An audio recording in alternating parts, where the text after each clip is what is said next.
Hello everyone, and welcome to my BNB CBS Gossip 24 channel. Eric betrays Forrester creations. This week's BNB exercise reveals that a Forrester family member returns, while Katie gains in supporter. This week's videotape trials that Forrester Creations welcomes new additions, while another character's decision will beget trouble. Then's a skulk peep of what's ahead.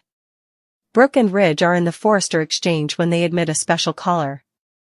Their son, RJ, makes his grand entrance, surprising his parents. It's a joyful reunion for the Bridge family as Brooke tells RJ how important she missed him. RJ's return comes at a critical time for Forrester Creations. With Katie's fashion house sparking competition, FC will need all the help they can get. Since RJ's come a developer himself, he could be salutary for one of FC's numerous lines. Still, RJ's new job at the company might not sit well with others. Katie's dilemma. Katie continues making progress in getting her fashion house over and running. This week, she receives roughly important demanded help from an unanticipated person. Eric stops by the Logan office to bandy a proposition with Katie. Chances are Eric might offer his designs to Katie or want to come on board as Logan's new developer. While the offer is tempting, Katie has her enterprises. She tells Eric that she doesn't want to crop him against his son. But Eric declares that this is what I want. If Eric does work with Katie, it'll not only add further energy to the fashion war, but also spark a Forrester family feud. Love in the exchange. Last week, Carter declared his love for Daphne. When Daphne was reluctant about giving him a chance, Carter asked her to marry him. Any disinclination Daphne had appears to be gone as she and Carter get romantic. In the FC exchange, Daphne kisses a shirtless Carter as they celebrate their engagement. Then's hoping this engagement will go better than Carter's former bones. Forrester Creations' new employee. Dylan's life is sluggishly taking a turn for the better. After discovering she's homeless, Will and Electra invite her to move by. But a new place isn't the only thing Dylan has to celebrate. This week, Will and Electra bring Dylan to FC, where they tell Steffi about her rigors. Steffi says if there's anything she can do to help, she will. And Steffi comes through when she latterly offers Dylan a job. Dylan accepts the job and is rapturous when she tells Will and Electra. When Dylan says it's going to be stupendous with the three of them working together, Will and Electra feel uneasy. Could the couple be lamenting their decision to help Dylan? Katie Logan Spencer will hire Eric Forrester, Steffi Forrester Finnegan will have a job offer for Dylan, and RJ Forrester's homecoming will shake effects up. BNB's daily promo kicks off with Ridge Forrester and Brooke Logan Forrester drinking their son home, so they'll express how important they've missed RJ as Brian Nicoletti makes his debut in the part. The daily exercise also shows Daphne Rose taking off Carter Walton's shirt as they prepare for some sizzling moments. It looks like Daphne will eventually accept Carter's marriage offer and celebrate with him in the fete. Next, Eric Forrester will sit down for a meeting with Katie at Logan. Katie wouldn't like the idea of bending Eric against Ridge, but Eric will contend this is what he wants. Since Eric still has great design ideas and feels forced out of Forrester Creations, working at Logan makes sense at this point in his life. It clearly beats withdrawal and will help Eric feel useful again, so he'll be ready to join Katie's platoon. Other BNB spoilers say Dylan will tag along as Electra Forrester and will Spencer head to Forrester Creations. Electra will no doubt be annoyed over Dylan being stuck to them like cement, especially since Dylan seems to be crushing on Will. Steffi will be glad to see Dylan, but she'll be troubled when she gets updates on Dylan's delicate situation. Dylan is living at Will's guest house since she's homeless and out of work, so Steffi will offer to help if there's anything she can do. Steffi considers Dylan a family friend, especially since Hayes Finnegan loved having her as his schoolteacher so much. After everything Dylan's been through, Steffi wouldn't like the idea of her floundering without a job. It sounds like Steffi's about to offer up a position of some kind at Forrester Creations, at least until Dylan finds commodity differently. Dylan will be excited as she gushes to Will and Electra about them all conceivably working in the same structure. Although Dylan will suppose that'd be stupendous, Electra and Indeed will may get a little uncomfortable over her overrunning their lives. Eric Betrays Forrester Creations unfolds as a broad, emotionally charged chapter in The Bold and the Beautiful, weaving together heritage, ambition, love, and treason into a single dramatic current that pulls every character toward ineluctable conflict, and at the heart of it all stands the Forrester dynasty, a family whose name has long been synonymous with fashion, power, and generational pride, yet is now hovered not by outlanders alone but by the painful fractures within its own birth. As the week opens inside the familiar yet symbolically charged Forrester Creations exchange, where The Bold and the Beautiful formally again reminds observers that this glamorous space is as much a battlefield as it's a tabernacle to couture, beginning with an emotionally rich reunion between Brooke Logan and Ridge Forrester, whose lives have been defined by passion, contest, and conciliation, when their son RJ Forrester makes his long-awaited return, a moment that radiates warmth and nostalgia as Brooke's joy at seeing her son underscores the emotional cost of absence and the deep confirmed bonds that still hold the Bridge family together. Indeed, as the ground beneath them begins to shift, RJ's homecoming isn't simply novelettish but strategically significant, arriving at a moment when Forrester Creations finds itself under unknown pressure due to the rise of a redoubtable contender in the form of Katie Logan Spencer's burgeoning fashion house, an adventure that symbolizes Katie's particular elaboration from supporting player to empowered mastermind of her own fortune, and with RJ now an accomplished developer in his own right, his presence promises both stopgap and disharmony, as his implicit benefactions could strengthen one of Forrester's numerous lines while contemporaneously kindling resentment or instability among those who sweat favoritism, nepotism, or simply the dislocation of an formerly fragile balance of power. This sense of apprehension glasses the larger thematic pressure of the script, which constantly asks whether fidelity to family must always outweigh fidelity to tone, a question embodied most starkly in the shocking narrative turn involving Eric Forrester, the primogenitor whose name is etched into the very foundation of Forrester Creations, and whose creative vision formerly defined its soul, yet who now feels marginalized, forced away, and stripped of applicability in a company he erected, making his visit to Katie's office not just a business meeting but a quiet act of rebellion, as Eric presents Katie with a proposition that could alter the fashion geography and permanently fracture his family, offering his fabulous designs or indeed his full creative cooperation to her rival house, a move that would advance Katie instant credibility while contemporaneously declaring war on his own son, Ridge, and though Katie's immediate response is marked by vacillation and moral conflict, her concern about bending father against son highlights the emotional weight of Eric's choice rather than dwindling it, because Eric's asseveration that "this is what I want" transforms the offer into a protestation of autonomy, a turn down to fade still into withdrawal, and a poignant assertion that creative passion does and expire with age, thereby adding layers of tragedy and ineluctability to the brewing Forrester family feud, as this treason isn't fueled by malignancy but by a hopeless need to feel useful, valued, and alive, and in that sense, Eric's decision resonates as both accessible and ruinous, especially when viewed against the background of the fashion war raging between Forrester Creations and Katie's house, a conflict that now transcends business criteria and becomes deeply particular.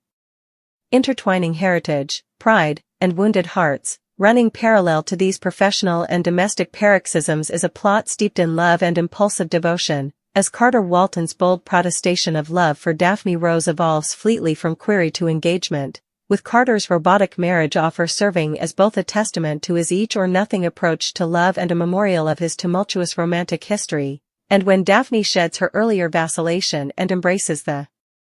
passion of the moment by kissing a shirtless Carter in the Forrester exchange, the scene encapsulates the show's hand mix of hedonism and spectacle, using the very heart of the fashion conglomerate as a stage for closeness, festivity, and maybe forerunning, as observers are left to wonder whether this engagement will truly defy the odds or simply add another chapter to Carter's long list of romantic complications, especially given the speed with which this relationship has boosted. Meanwhile, the script adroitly introduces a quieter yet emotionally reverberative plot through the character of Dylan, whose struggles with homelessness and insecurity give a sobering negation to the wealth and glamour girding Forrester Creations, as her life begins to ameliorate through the kindness of Will Spencer and Electra Forrester, who invite her to move by and latterly bring her to Forrester Creations, where Steffi Forrester Finnegan's compassion comes to the van, particularly As Steffi learns of Dylan's rigors and recalls the bond Dylan participated with her son Hayes Finnegan, a connection that humanizes Dylan beyond her current struggles and motivates Steffi to offer her a job, an act that reinforces Steffi's part as both a business leader and a protection of those she considers family. Yet this act of liberality is without consequence, as Dylan's enthusiastic acceptance and her excitement at the idea of working alongside Will and Electra introduce an turnabout of discomfort, intimating at undetermined passions, possible romantic pressure, and the unintended complications that can arise when particular lives and professional spaces collide, especially as Electra's vexation and Will's apprehension suggest that their decision to help Dylan may have opened doors they are emotionally set to navigate. Taken as a whole, the script consummately balances multiple narrative vestments, using RJ's return to emblematize renewal and possibility, Eric's dereliction to embody treason born of neglect, Katie's ascent to illustrate commission pigmented with moral nebulosity, Carter and Daphne's engagement to represent the intoxicating rush of love, and Dylan's new job to explore themes of compassion, boundaries, and social responsibility, all while maintaining the heightened emotional stakes and reissued instigation that define daytime drama, and by situating Eric's implicit alliance with Katie as the central axis around which all other conflicts rotate. The story underscores a dateless verity within the world of the bold and the beautiful that the most dangerous battles aren't fought between non-natives, but within families, where love, pride, and history collide, icing that the fallout from Eric's choice will resonate far beyond boardrooms and runways, reshaping connections, reconsidering commitment, and leaving observers eager to witness how each character will navigate the delicate line between ambition and constancy as the fashion war intensifies and the Forrester heritage hangs precariously in the balance. The durability of Eric Betray's Forrester creations deepens the emotional and thematic complexity formerly set in stir, transubstantiating what originally appears to be a business contest into a profound reckoning with identity, heritage, and the price of tone fulfillment, as the reverberations of Eric's decision begin to ripple outward, touching every corner of the bold and the beautiful's tightly woven world. In the fate of RJ's sincere return, the atmosphere inside Forrester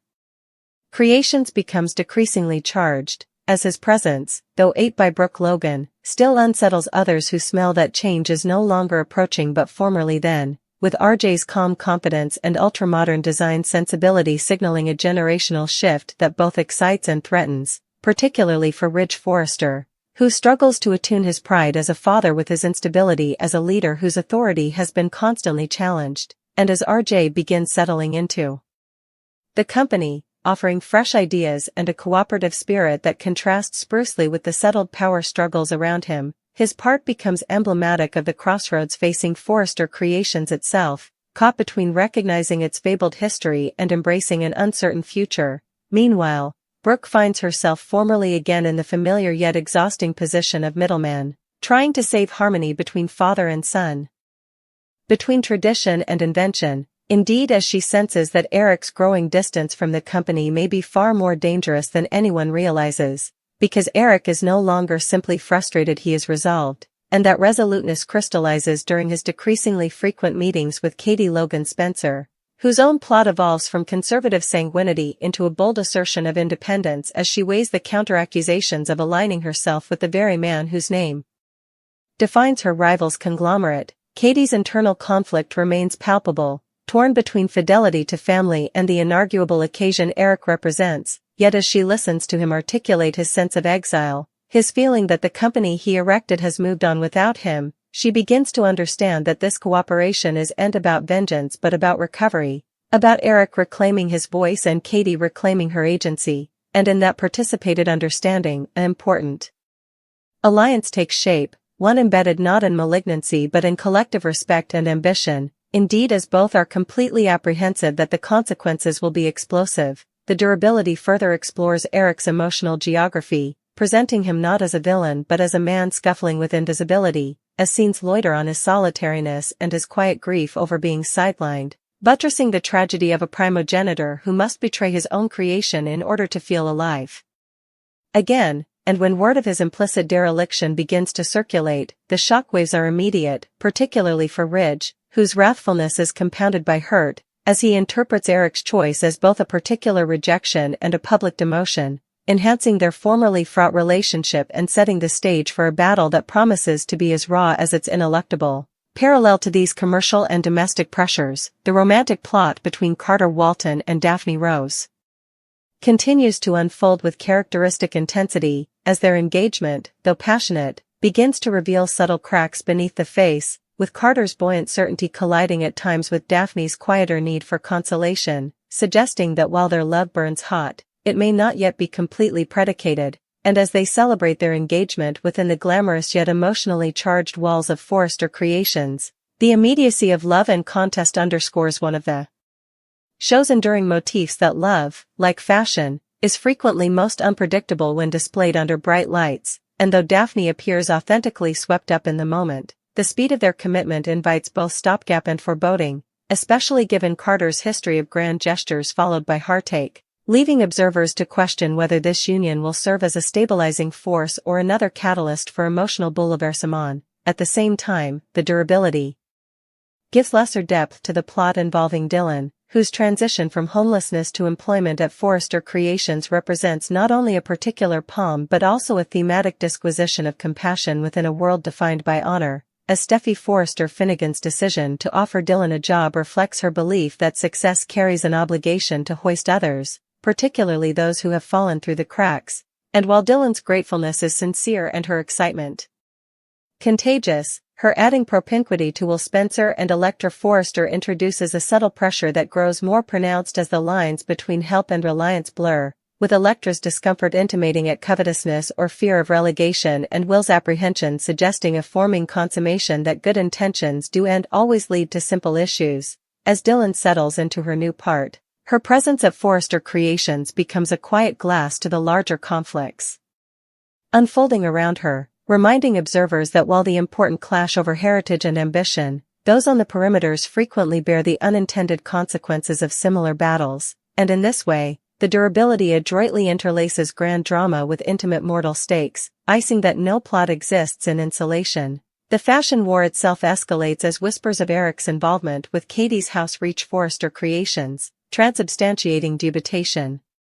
into paranoia and fidelity into a fragile currency, with workers forced to choose sides and long-standing alliances tested, while RJ, caught between his forefathers' hankering for applicability and his father's fury, emerges as an implicit ground, or a breaking point, between generations, his idealism challenged by the consummation that gift alone cannot mend injuries sculpted by pride and neglect, and as he grapples with where he truly belongs, his trip reflects a broader question.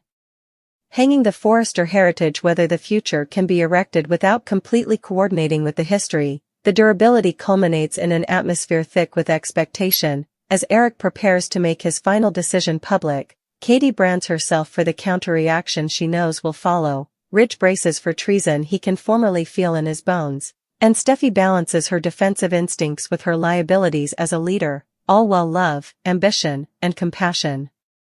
continue to collide in changeable ways, buttressing the enduring power of the bold and the beautiful to transfigure boardroom deals into matters of the heart and to remind its followership that in this world, every choice, whether made in love, wrathfulness, or despair, carries consequences that ripple far beyond the moment. Icing that the story of Eric's treason isn't simply a plot twist but a defining chapter in the ongoing saga of family, fashion, and the grim pursuit of purpose.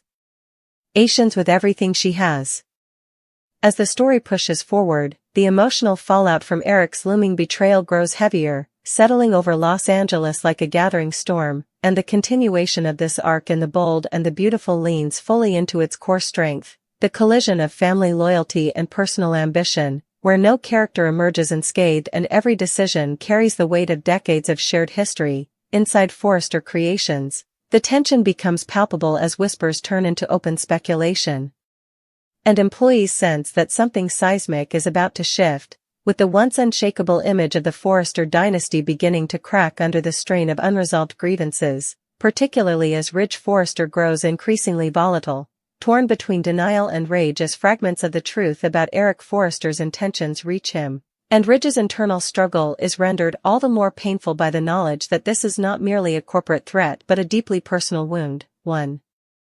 that reopens old scars from years of competing visions, unspoken resentments, and the gradual realization that the man he idolized as both father and mentor now feels like a rival, Ridge's anger spills into his interactions with those closest to him, including Brooke Logan, who once again finds herself attempting to soothe a man whose pride is as easily wounded as it is fiercely defended. Yet Brooke's role is complicated by her empathy for Eric, as she understands the quiet devastation of being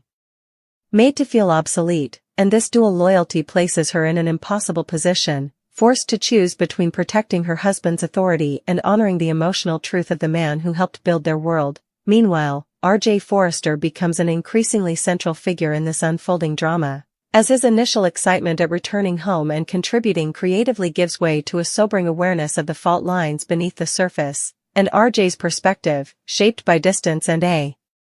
more contemporary worldview, allows him to see both sides of the conflict with painful clarity, recognizing his grandfather's hunger for relevance and his father's fear of losing control. And as he attempts to navigate this minefield with compassion and restraint, R.J. inadvertently becomes a mirror reflecting the generational divide that threatens to tear the Forrester legacy apart, his very presence a reminder that the future is already here, whether the older generation is ready to accept it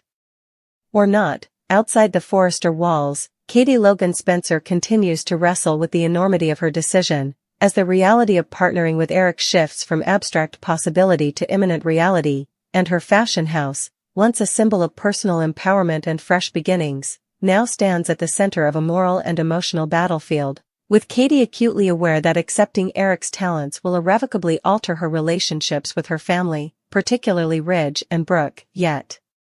as she watches Eric sketch with renewed passion and hears him speak about creativity as a lifeline rather than a luxury, her resolve hardens, and she begins to see this partnership not as an act of betrayal but as a necessary evolution, a bold declaration that women, and men, are allowed to step out of the shadows cast by powerful legacies and claim space for themselves, even if doing so invites controversy. The fashion war intensifies as both houses prepare to unveil competing visions, with Forrester Creations scrambling to assert dominance while Katie's brand gains momentum through the sheer shock value of Eric's involvement, and this rivalry, though rooted in fabric and design, becomes a symbolic struggle over who gets to define the future of fashion in this universe, tradition or reinvention, inheritance or innovation. Amid this escalating conflict, Steffi Forrester Finnegan emerges as a stabilizing yet conflicted force, balancing her fierce loyalty to her family with her pragmatic understanding of business realities, and Steffi's leadership is tested as she must manage the morale of a workforce rattled by rumors and uncertainty, all while processing the personal betrayal she feels at the thought of her grandfather aligning himself with a rival. Yet Steffi's compassion, already demonstrated through her support of Dylan, complicates her response, as she recognizes that Eric's pain mirrors the same fear of disposability that haunts so many in an industry obsessed with youth and novelty, and this recognition tempers her anger with sadness, even as she prepares to defend Forrester CRE.